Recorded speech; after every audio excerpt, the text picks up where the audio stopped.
Are you coming to the tree where they strung up a man?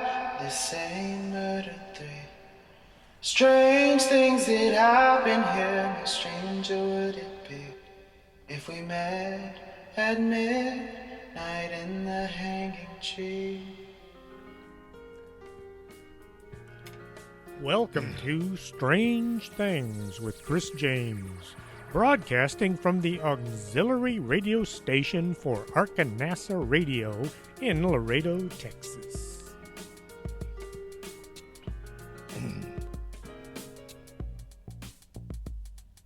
And welcome to the show. I'm your host, Chris James.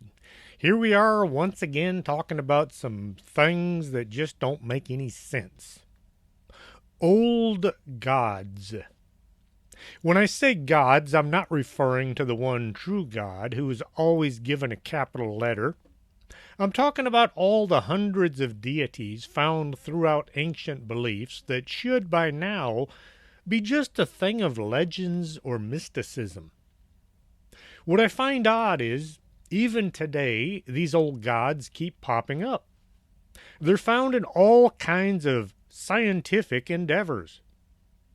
The same scientists who claim evolution as being more than just a theory, the same scientists who say they don't believe in God and set out to prove their beliefs using these gods in their projects. NASA, never a straight answer, used old gods' names for all their space missions. The Mercury program was named for the ancient Roman god of commerce. Mercury often served as a mediator between the gods and mortals, his winged feet giving him the advantage of speed, and so he was the patron of circulation of people, goods, and messages. If you were praying to Jupiter and wanted an answer, Mercury was the one who would deliver it. If you were traveling, Mercury was the one you asked for protection. Could this be why NASA named their first space flights after a Roman god? Mercury is depicted as having winged sandals, a helmet with wings, and a staff with wings. Lots of wings. He protected both merchants, especially those dealing in grains, and travelers. Merchants would pray to him for high profits and protection of their trade goods. To many, he was also known for being a cunning and shrewd person, or god, as well as a deceiver. He was often pulling pranks on unsuspecting, especially the god Apollo. Mercury was the son of the king of gods, Jupiter and Maya, the goddess of of the plains, the dirt plains, not the flying planes. Considered by some to be of a foreign origin, he's often associated with the Greek counterpart Hermes. Today, doctors use the staff of Mercury as their symbol. The winged staff with two snakes climbing its side is the staff of Mercury. Mercury is also the patron saint of thieves. Correction, there was no patron saints back then, but he was the patron of thieves.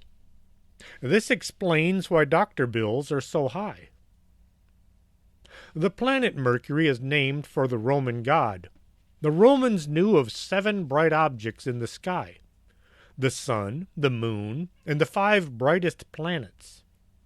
They named them after their most important gods. Because Mercury was the fastest planet as it moved around the sun, it was named after the Roman messenger god Mercury. Mercury was also the god of travelers. When I was young, we used to have the Mercury head dimes, 10 cents with the image of Mercury on them. These were real silver, and if in good shape, can be worth thousands of dollars today. I hate to think that dime I used to buy candy 50 years ago could be worth as much as my pickup. It's old and kind of beat up. The mint says the image was of Liberty, wearing a Phrygian cap. The wings were just fancy decorations. Since Mercury was the god of commerce, I find this image to be more hidden symbology than misidentification.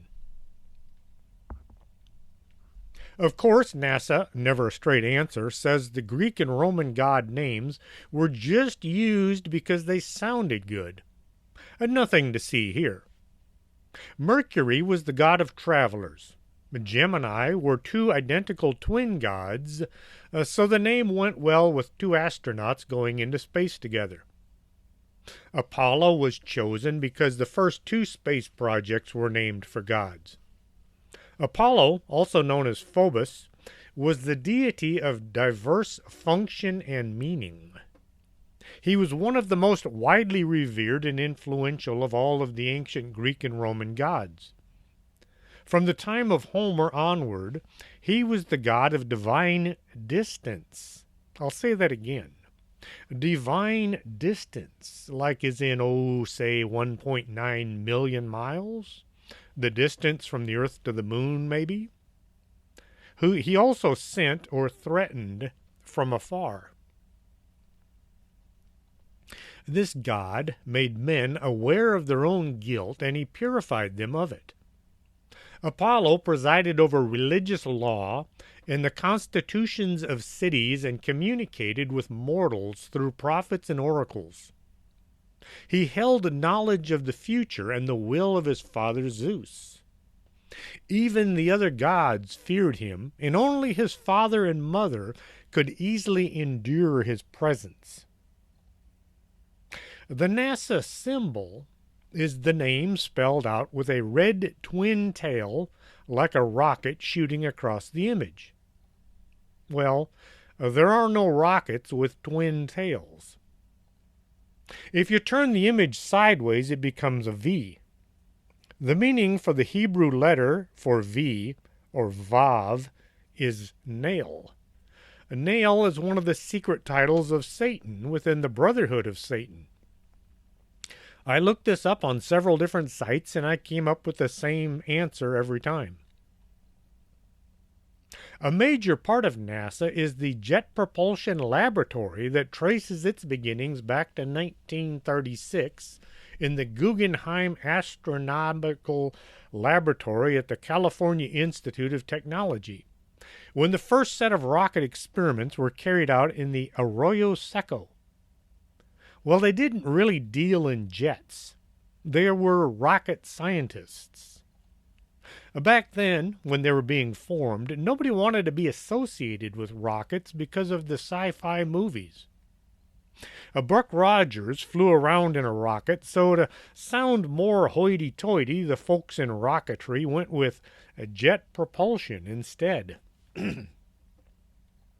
Jack Parsons started JPL, along with some of his colleagues.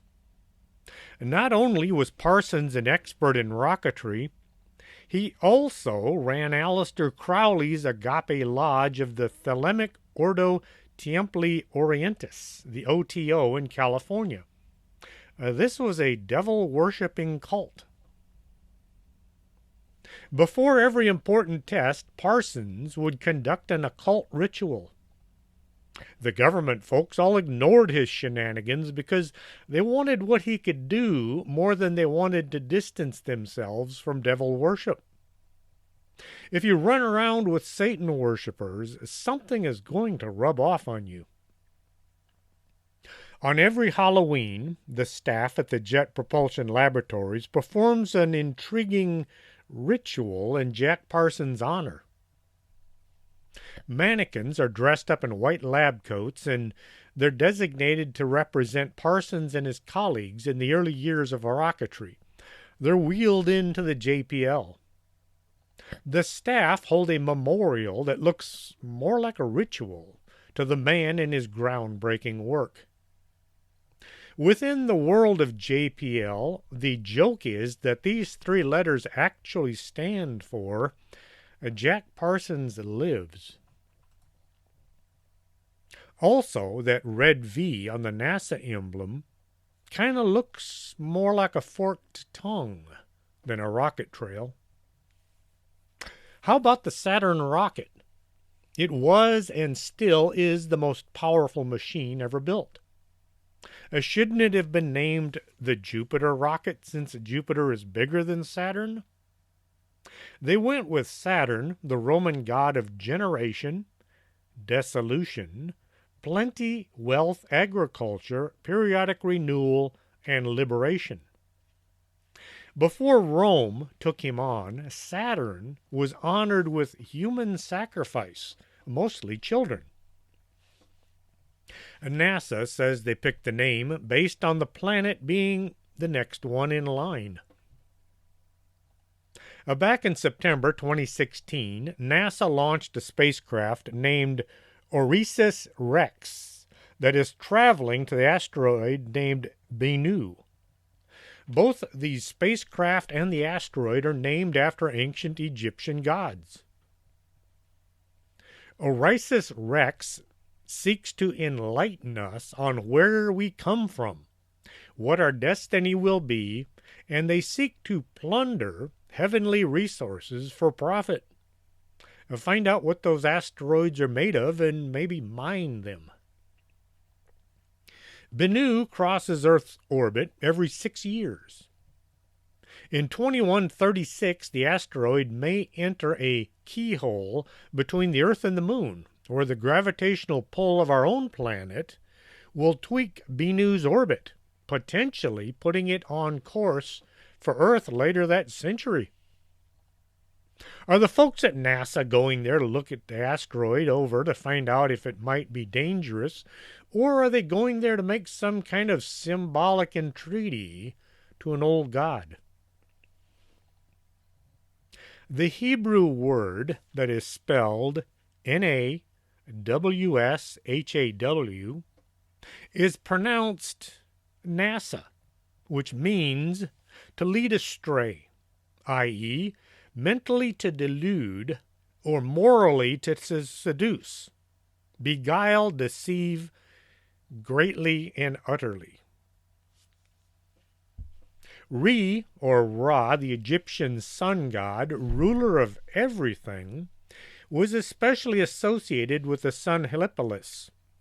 He came to be associated with Horus. Re may be depicted as a man with a sun disk on his head or with the head of a falcon. Set, or Seti, is the Egyptian god of chaos, evil, war, storms, deserts, and foreign lands. He killed and cut up his older brother Osiris. He is depicted as composite animals. Well, then, there's the Great Reset. A lot of people are talking about that today. Some folks have been putting out the title as being reset, 2 words instead of 1. They put a hyphen between the 2. The reset is supposed to be a way of putting the entire world in the hands of the elite who think they were born to rule the whole place. Could this be a re and set in order to reintroduce some old gods for the coming era? Who in their right mind would want to worship Set? Well, there are folks out there who would sell their own children to gain wealth and power. A Set is also known as SETI, like the Search for Extraterrestrial Intelligence folks. A Kali, also known as She Who is Black or She Who is Death in Hinduism, is a goddess of time, doomsday, death. She's also the black goddess, the female form of Sanskrit Kala, a time, doomsday, death, or black. Kali's origins can be traced back to the deities of the villages, tribes, and mountain culture of South Asia, who were gradually appropriated and transformed, but never quite tamed, by Sanskritic traditions. That's a mouthful. As she makes her first major appearance in Sanskrit culture in the Devi Mahatmya, the glorifications of the goddess, from the 6th century AD. Kali's iconography cult and mythology commonly associates her not only with death, but also with sexuality, violence, and paradoxically, in some later traditions, with motherly love. I guess this is like a mother who kills her kids so they know that she loves them. As she has multiple arms, and the numbers vary. Some pictures show her with 4 arms, while others show her with up to 18. Each arm is usually holding something. These objects include a dagger, a cup, a chakra, a whip, bell, sword, trident, drum, a lotus bud, and a shield. Kali is usually shown seated with her legs crossed. She sometimes has 8 feet, like a spider. Although depicted in many forms throughout South Asia and now much of the world, Kali is most often characterized as black or blue, partially or completely naked, with a long, lolling tongue hanging out of her mouth. She has multiple arms, a skirt or girdle made of human arms, a necklace of decapitated heads, and one decapitated head held in her hand. She is often portrayed standing or dancing on her husband, the god Shiva, who lies prostrate beneath her. Many of these portrayals depict her sticking her tongue out, which is sometimes said to indicate her surprise and embarrassment at discovering that she is trampling on her husband. It could also mean she's enjoying what she's doing. The association of Kali with an extended tongue has early roots. A precursor of Kali is the ogress Long Tongue, who licked up oblations, things presented or offered to a god. In the ancient Sanskrit texts known as the Brahmanas. Brahmanas. Yep, having one of those days. Must be a Monday. The Yep. Okay, never mind. That thing. The Devi Mahatmya tells of Kali springing from the anger of the goddess Durga to slay the demon, the blood seed. During the struggle, a new demon emerges from each drop of Ratkabaja's blood as it hits the ground. To prevent this from continuing, Kali laps up the blood before it can reach the ground. She is also said to have been born when the goddess Parvati shed her dark skin. The sheath or the empty skin became Kali, who is also called Kushika, the sheath. And Parvata has been left in the form of Garui, the fair one. It would be so nice if people in India would speak English like we do. That'd be a little weird, though, wouldn't it? Worshipped throughout India, but particularly in Kashmir, Kerala, South India, Bengal, and Assam, Kali is both geographically and culturally marginal. Since the late 20th century, the feminist scholars and writers in the United States have seen Kali as a symbol of feminine empowerment, while members of the New Age movement have found theologically and sexually liberating inspiration in her more violent sexual manifestations. People should show a little more discretion as to who or what they choose to follow or worship. Just because it sounds like a neat thing to do doesn't mean it's a safe thing to do. Remember those Tide Pod challenges? Thuggis, a Sanskrit word meaning concealment, were an organized gang of professional assassins, sometimes described as the world's first mafia. They operated from the 13th to the 19th century in India. Members of the fanatical religious group, who were infamous for the ritualistic assassinations carried out in the name of the Hindu goddess Kali, were known as thugs, a word that passed into common English during the British occupation of India. When a person is called a thug, they are being compared to the thuggies.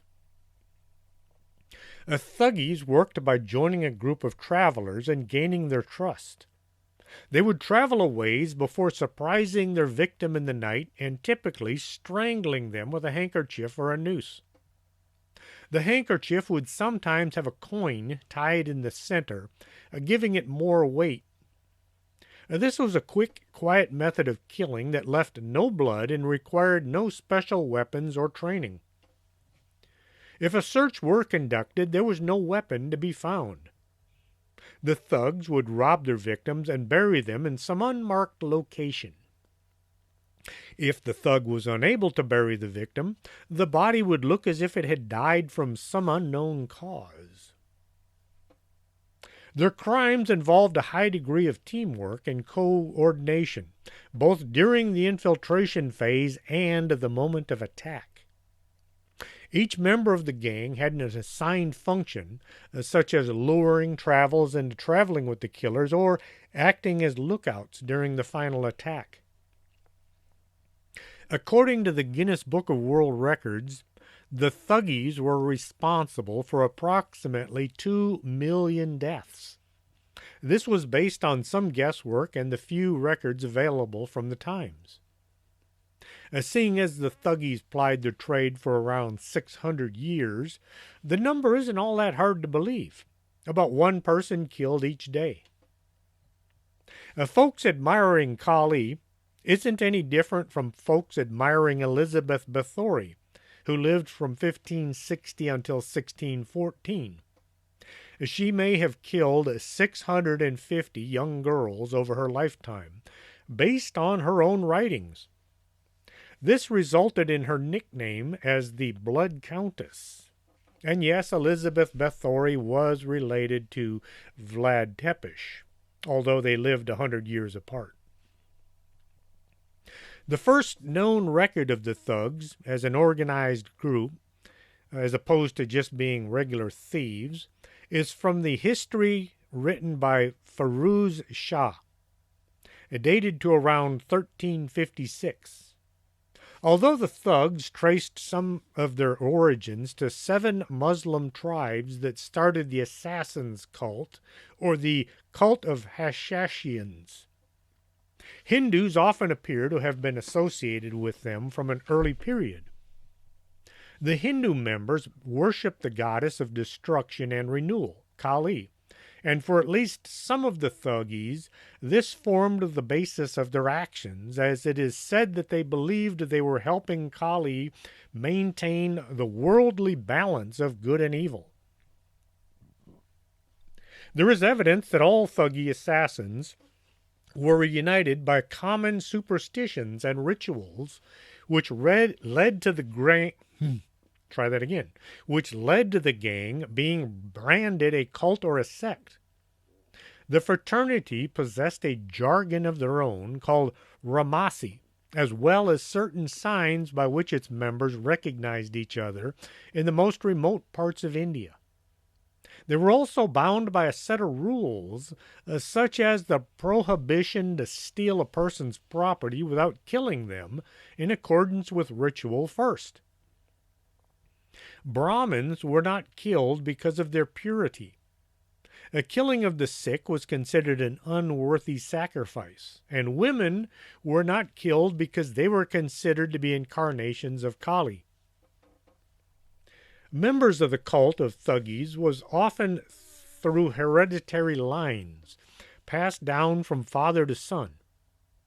Others trained with a guru, similar to an apprenticeship, or tried to align themselves with other thugs in the hopes of being recruited.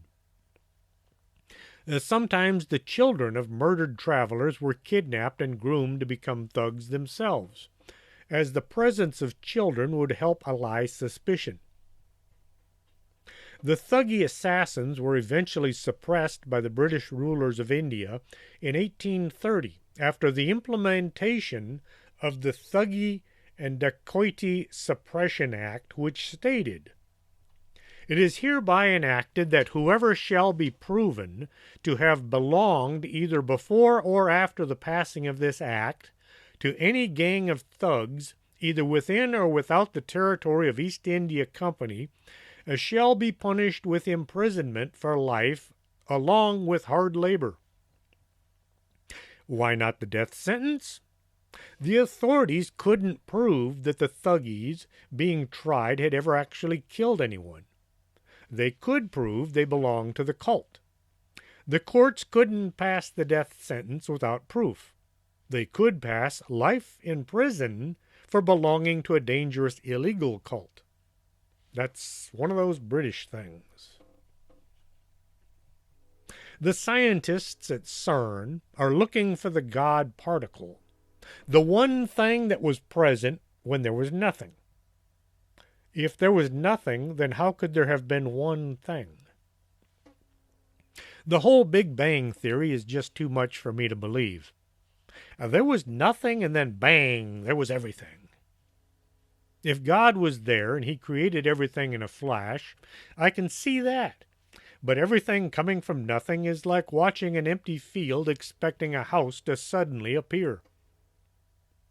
The scientists who mostly claim there is no God have an unusual decoration at their site. A statue of Kali was gifted to CERN by the government of India to celebrate the research center's long association with India. The statue was unveiled on June 18, 2004. It stands 6.5 feet tall, and it was made in India. The statue is on permanent display in the square between buildings 39 and 40, just a short distance from the main building. Some folks have said it is a statue of Shiva and not Kali. Look at the statue. It has 4 arms, and it is standing on top of a body. Kali is most often characterized as blue or black, partially or completely naked, with a long lolling tongue and multiple arms, a skirt or girdle of human arms, a necklace of decapitated heads, I was going to say decomposing, decapitated heads, and a decapitated head in one of her hands. She is often portrayed standing or dancing on her husband, the god Shiva, who lies prostrate beneath her. Prostrate. That other thing is an organ.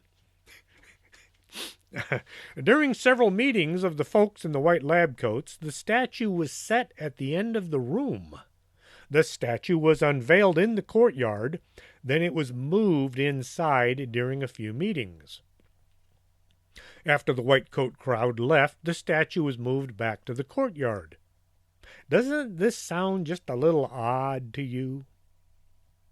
In 2016, the world was shocked when a video surfaced online with images of what appears to be a human sacrifice staged on the grounds of the European Organization for Nuclear Research, CERN. The video shows what looked like 13 people, all dressed in long dark robes. They walk to the statue and take up positions in a circle around it. One of the robed figures steps up behind a second figure and removes their cloak. The person is a woman now dressed in white. She kneels in front of the statue. The one that removed her robe walks around displaying a knife. As he approaches the woman, she lays on her back. He then stabs her. The person filming the sacrifice then goes a bit nuts. Could this have been a hoax? Maybe. But it would involve at least 14 people, all who have kept their secrets even up till today. Naturally, CERN came out and said it was all just faked. I would have been surprised if they hadn't. They never say who it was or why they did it. They just say, "Nothing to see here, move along." A sacrifice or a murder taking place at the statue would have been investigated by the Swiss police. Having CERN rush out saying nothing happened would be a quick way to get the police to ignore the video. A few weeks later, it was announced the guy who released the video was found dead. Nobody bothered to ask how he died. Nobody asked why he died either. Maybe the folks at CERN decided he had stumbled upon one of their secrets. And with that, I'm going to take a brief pause, play a couple commercials, drink some coffee, and relax my throat a bit. Don't go away. We'll be right back after this. Did you stay up all night watching horror movies and now you think your house might be haunted? Contact the Laredo Paranormal Research Society and have them come by and check out your house. Maybe you accidentally invited a ghost or a spirit, or maybe it's just the plumbing. You can contact the Laredo Paranormal Research Society at laredoparanormal@hotmail.com.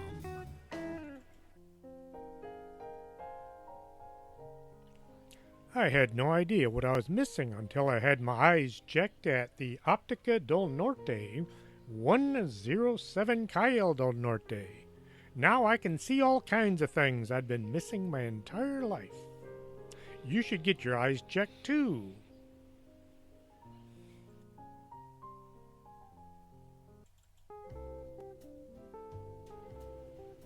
Why would anybody go through life drinking bad coffee? It's like a disgrace.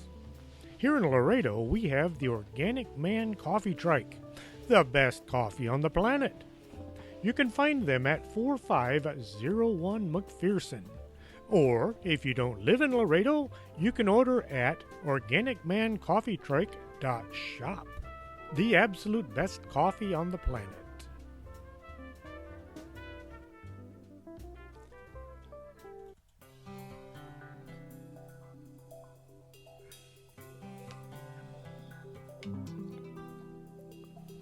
It's time to take better care of your skin. After all, it is the biggest organ in your body. Contact Lourdes James at 956-723-3019. Talk to her about a free skincare consultation.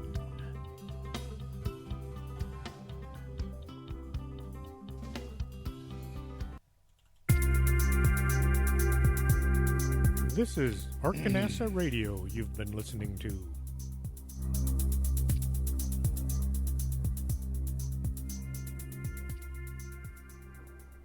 And welcome back to the show. If, as some say, the statue at CERN is that of Shiva, it still has an unusual meaning for a group of scientists. As Shiva is one of the most important gods in the Hindu pantheon, and along with Brahma and Vishnu, is considered a member of their holy trinity. A complex character, he may represent goodness, benevolence, and serve as the protector, but he also has a dark side as the leader of evil spirits, ghosts, vampires, and the master of thieves, villains, and beggars. As Shiva is known in the Hindu religion as the Destroyer. For the Illuminati, the term destruction, as it relates to Shiva's cosmic duties, can be deceiving because often Lord Shiva destroys negative presence, such as evil, ignorance, and death. CERN and the New World Order built this institution and accepted this statue from India due to the popularity the image had acquired among the Illuminati elite and many physicists in the last century. The de Broglie theory and the Max Planck's theory, dual nature of matter, are a common concept in Shiva Siddhantham. Another Indian word I can't pronounce. Almost all of Tamil Siddhars have strong beliefs in the dual nature of matter and a parallel universe, multiverse, and wormhole. Some say this is what CERN is working on in order to open the gates of hell. The simple concept is that humans don't live or die. We just appear in many universes at the same time in different dimensions. And this is the most common foundation of Siddhashastramas in the Hindu faith. It is kind of like reincarnation, but instead of rebirth on this world, you are sent to another world or dimension. A photo posted on Twitter over a year ago by the head of the World Health Organization, Tedros Adhanom Ghebreyesus, reveals that the same image of Shiva, the destroyer, or maybe it's an image of Kali, during an important meeting between the WHO and the Chinese organization working for the Chinese Communist Party, focused on domination of global markets. I wonder what the WHO is doing discussing global markets. What does World Health have to do with global markets? I can't help but think of the music group every time I say the Who. Roger Daltrey, Peter Townsend, John Entwistle, and Keith Moon. No, I'm not talking about them. I'm talking about the UN organization. But I still think about the music group every time I say it. The presence of this religious statue overseeing the events seems even more disturbing, especially after the latest events involving the Black Plague of 2020. The photo was posted in January 2019 on the Twitter feed of Tedros Adhanom, who has served as the Director General of the World Health Organization since 2017. He is well known for corruption and bizarre ideas. The fact the Hindu god Shiva, the destroyer, or was it Kali, was so prominently displayed at the head of the table during this important meeting confirms once again the obsession for the Illuminati to have over the old gods and the role of Dr. Tedros in the end times scenario. I looked at one of the images on the internet, but I couldn't get a real clear look at the statue. I couldn't tell if it was Kali or if it was, in fact, Shiva. But you could see that this statue was definitely there. The tweet states, "We have celebrated the WHO's participation in China's Belt and Road Initiative, the so-called New Silk Road, by supporting the overseas training of more than 2,000 Chinese health workers. The problem is the Belt and Road Initiative has nothing to do with health work. Rather, it's a Chinese takeover of the world.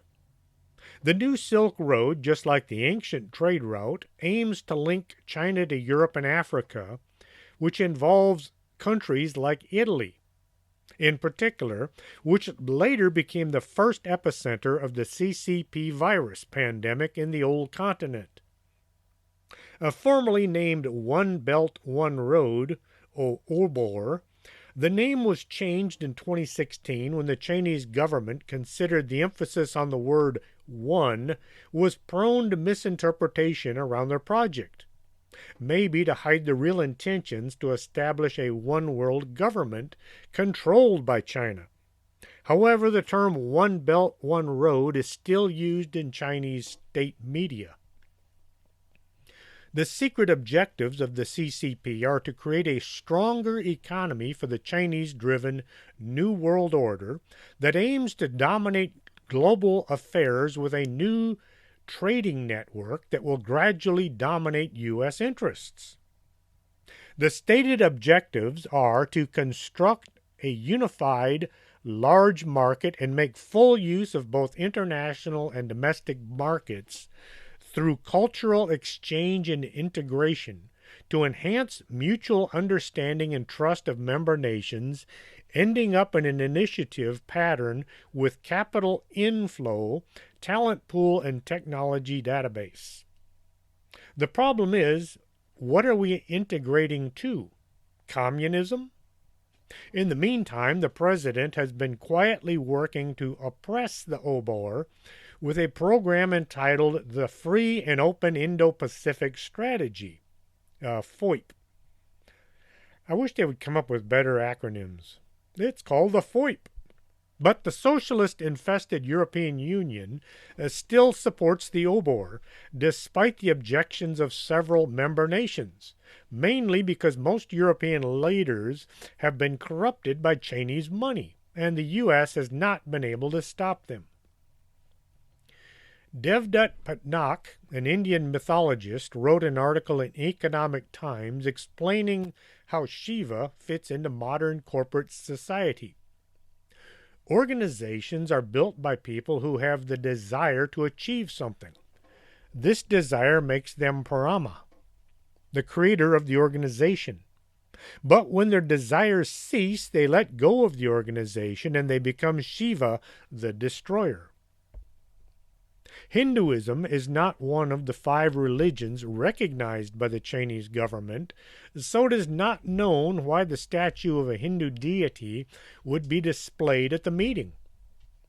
It is also interesting to note that nuclear research has been associated with Shiva since its inception.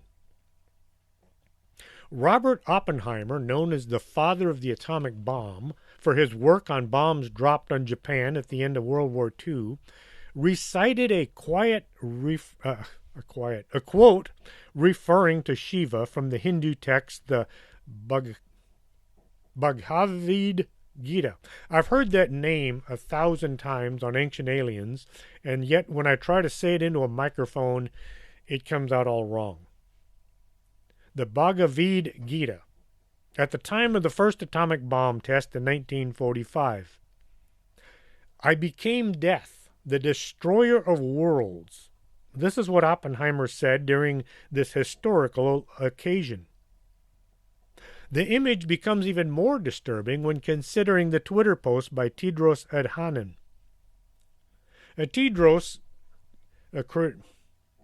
Tedros's candidacy for the WHO Director General was opposed vigorously by several Ethiopian parties due to his career in the Tigray Party's Liberation Front, the most powerful of the armed liberation movements in Ethiopia, with decidedly Marxist ideologies and an abysmal record of human rights violations. The WHO, under his present leadership, has been heavily criticized for its reaction to the spread of the plague of 2020 from the very beginning. The World Health Organization, in the hands of the seemingly corrupt criminal enterprise, in bed with Chinese propaganda. Despite calls for transparency, repression in China is baked into the system of lies and fake news that is an integral part of this evil communist dictatorship that should have no place in the WHO. The troubled United Nations Health Agency that elected a 2017 Marxist Director General, leave it to the UN to do things like that.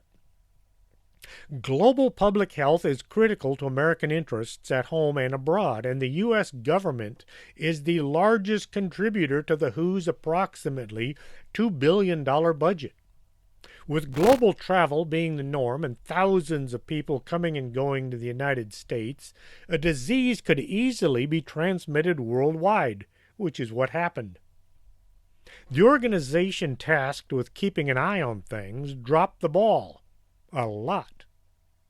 Like other UN subsidiaries, WHO is plagued by persistent wasteful spending that includes $200 million a year on flights for their staff, and an utter disregard for transparency, fueled with pervasive incompetence and a failure to adhere to even basic standards. Before Tedros' election, the Associated Press published an expose on WHO's already infamously lavish spending on first-class airfare and five-star hotels. Tedros was reportedly elected with 133 of the 185 votes in a third-round secret ballot which was supported by China and the Bill and Melinda Gates Foundation. He defeated the much more qualified British candidate David Nabarro, MD. Tedros served the violently repressive regime as Minister of Foreign Affairs from 2012 to 2016 after a stint as health minister, but he was chosen for the head of the WHO because of the support of China that plans to build an $80 million headquarters for the African Center for Disease Control and Prevention in Ethiopia. When the World Health Organization declared a global public health emergency, it praised China's extraordinary efforts to combat the epidemic, and it urged other countries not to restrict travel. Fortunately, some countries ignored this advice, which would otherwise have made the condition far worse. The UN has a long and nasty reputation for ignoring what some countries are doing while berating others for what they're being accused of. The incompetence of the leadership of the WHO is linked to corruption. On January 31st, 2017, after receiving $200 million from China, the heads of states and governments of African Union and the leadership of the African Union Commission officially launched the African Center for Disease Control and Prevention, the African CDC, in Ethiopia. Only a few months later, May 2017, Dr. Tedros, who has a PhD in community health, the leader of Ethiopia's brutal minority party, the Tigray People's Liberation Front, a wing of the ruling Marxist-rooted Ethiopian People's Revolutionary Democratic Front, took control of the WHO. No, not the music group, the UN thingy.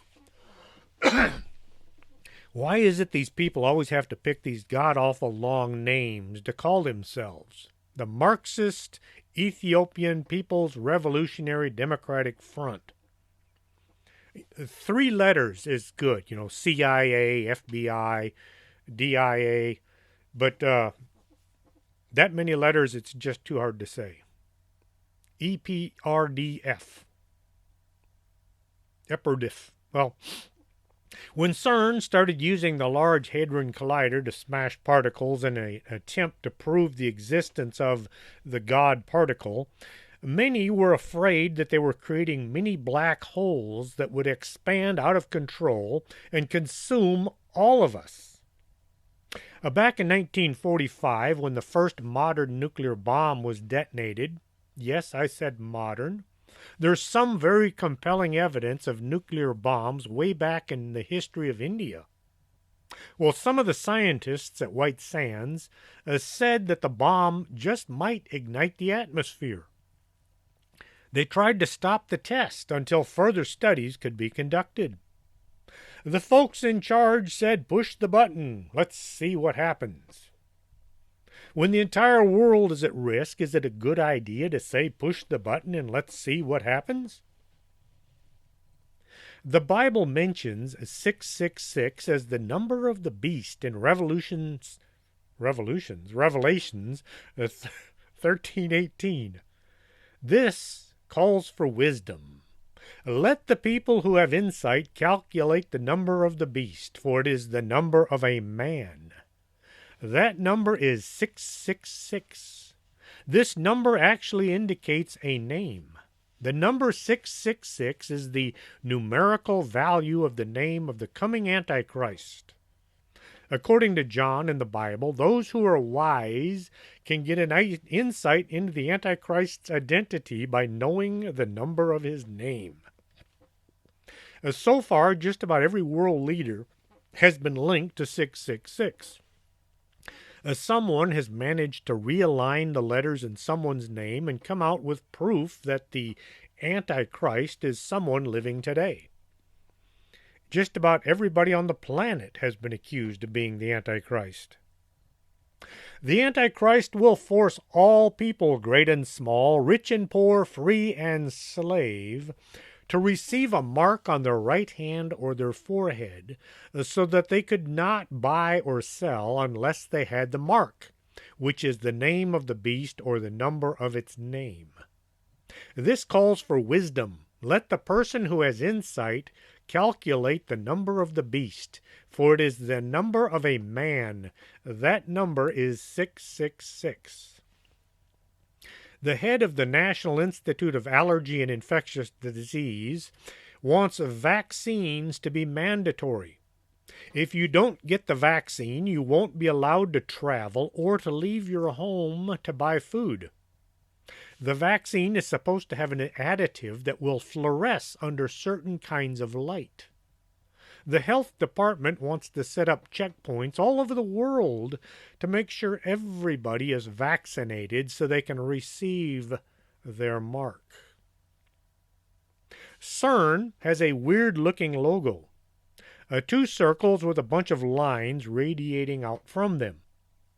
If you look close, you can make out the number 666. It's not all that well hidden.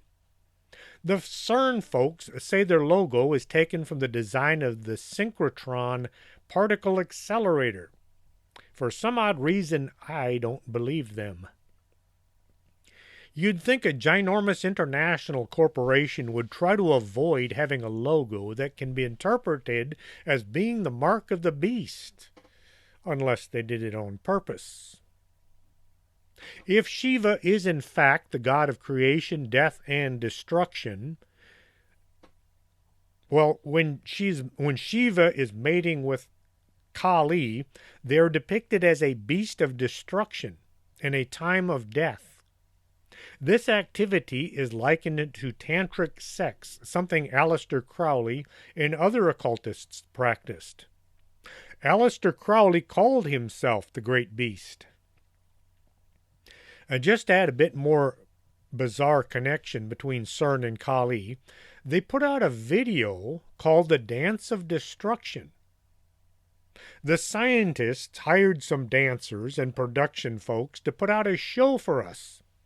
The story is about a CERN physicist named Lucas, who is hard at work using the Large Hadron Collider to search for the smallest particle in existence.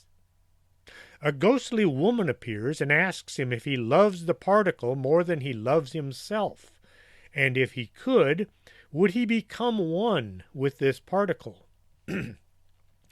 Many speculate that she is portraying Kali.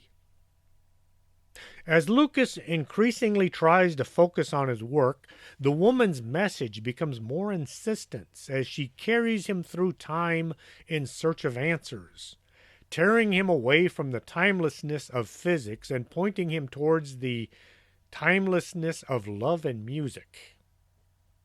The dancers are performing a ritualistic dance similar in style to the Shiva dance of destruction.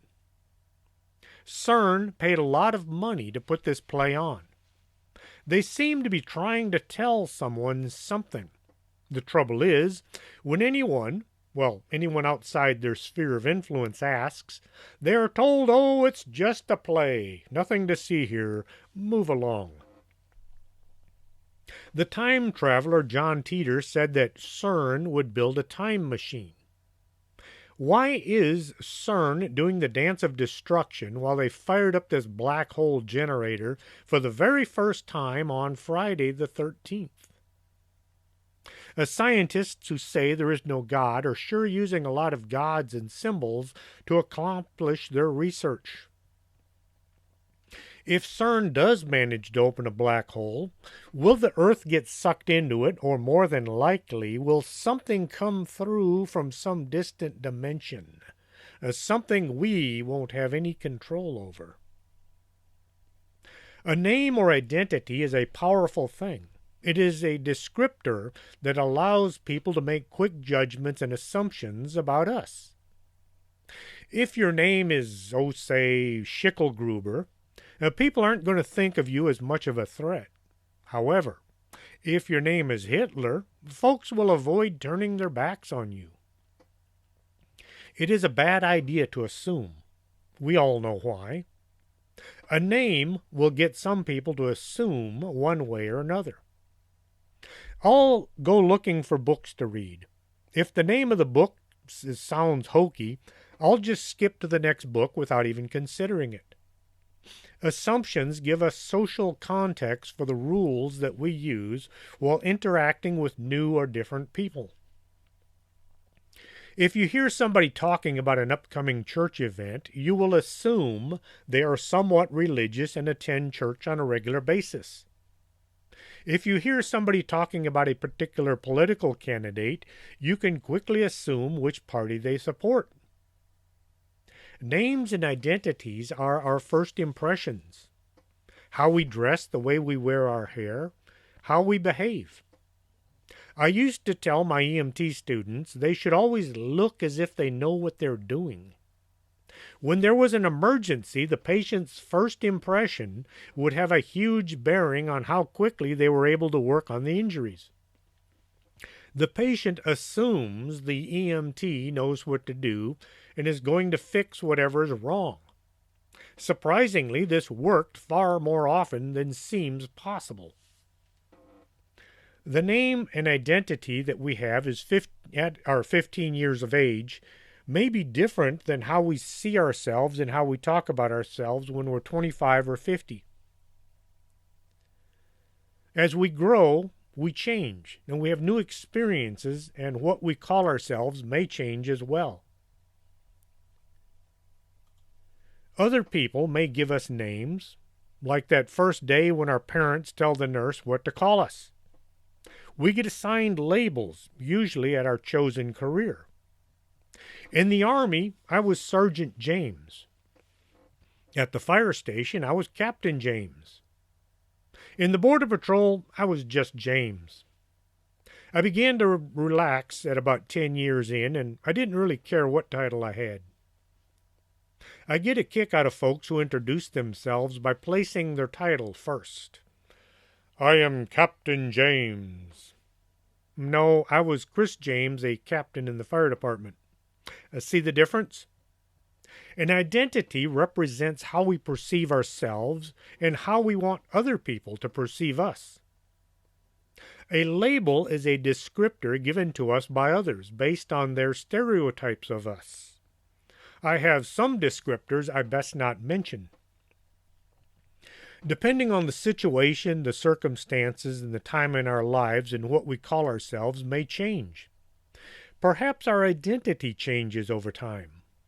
What was once important in our lives may change. Some young folks like to say their name using the entire name, which gives them more importance. They use their first, middle, and last name. It sounds like they're much more hoity-toity. Some old folks will use their whole name also, but they're saying it as if to say, "Don't forget me." It's the same use of a name, but for different reasons. Some cultures say it is a bad idea to change your name. It causes our timeline to get kinked or bent. When it comes to ships, people say if you change the name of a vessel, Poseidon might think you're trying to get something over on him.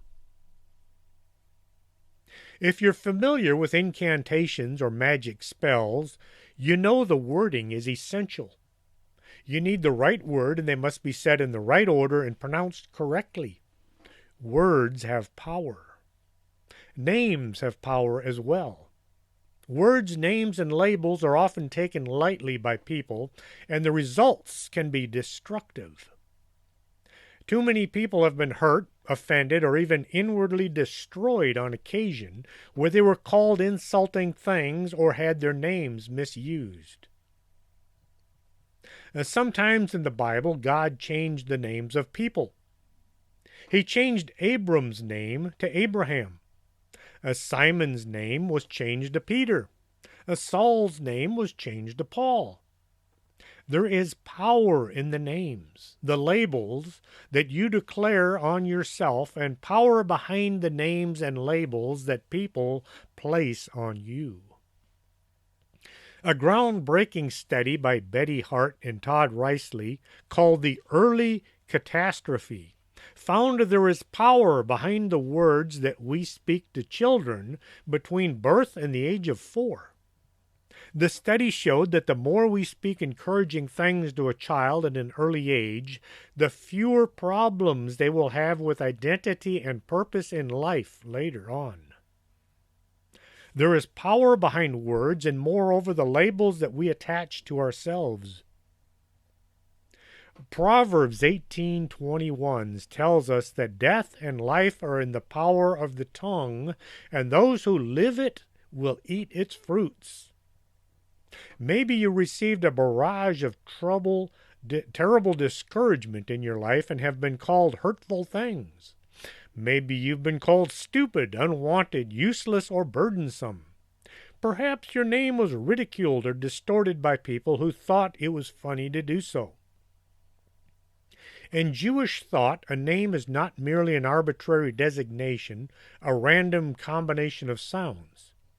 The name conveys the nature and essence of the thing named. It represents the history and the reputation of the being named. This is not a strange or unfamiliar concept as it may seem at first glance. In English, we often refer to a person's reputation as his good name. When a company is sold, one thing that may be sold is the company's goodwill. That is, the right to use the company's name. The Hebrew concept of a name is very similar to these ideas. An example to this occurred in Exodus 3:13 through 22. Moses asked God what his name is. Moses is not asking, "What do I call you?" Rather, he's asking, "Who are you? What are you like? What have you done?" This is clear from God's response. God replies that he is eternal. He is the God of our ancestors. He has seen our afflictions and will redeem us from bondage. Judaism does not prohibit writing the name of God. It prohibits erasing or defacing the name of God. Observant Jews avoid writing any name of God casually because of the risk that the written name might later be defaced, obliterated, or destroyed accidentally, or by somebody who doesn't know any better. If you watch any movies dealing with possession, you will have noticed the priests are constantly trying to get the name of the demon. The name is important in order to exorcise the person being possessed. People call on the name of Jesus to accomplish things or to protect themselves and others. Names have power. Now we have a bunch of scientists using the names of old gods to accomplish their missions. They have statues of old gods at their facilities. What are these folks doing invoking the names of old gods whose purposes here on earth weren't always with our best interests at heart? Why are they putting up images of old gods in their facilities? And don't forget the Hebrew word nasa, which meant to lead astray, to delude, or to seduce utterly. They say they don't believe in God, yet they are invoking old gods to accomplish what they deem to be the best thing for the world, while telling us there's nothing to see here. Hope you enjoyed tonight's show. If you did, tell your friends what they've been missing. If you want to hear all the past archives, you'll have to go to YouTube. Be sure and type in the whole name, Strange Things with Chris James. Also, I am in the process of writing my next book. I'm just going to call it Paranormal. If you have any good true stories that you would like to share, something you would like to see in print, send me the details and I'll hammer it into some form of readable form. Once I'm done, I will send you back the draft so you can approve it, or you can say, well, that's not really what I'm trying to say. You can contact me at strangethings@arcanasa.com. Please send in your stories and I'll put them in a book. Until next Saturday, this is Chris James for Strange Things. Are you coming to the tree where they strung up a man, the same murder three? Strange things that happen here, how stranger would it be if we met at midnight in the hanging tree?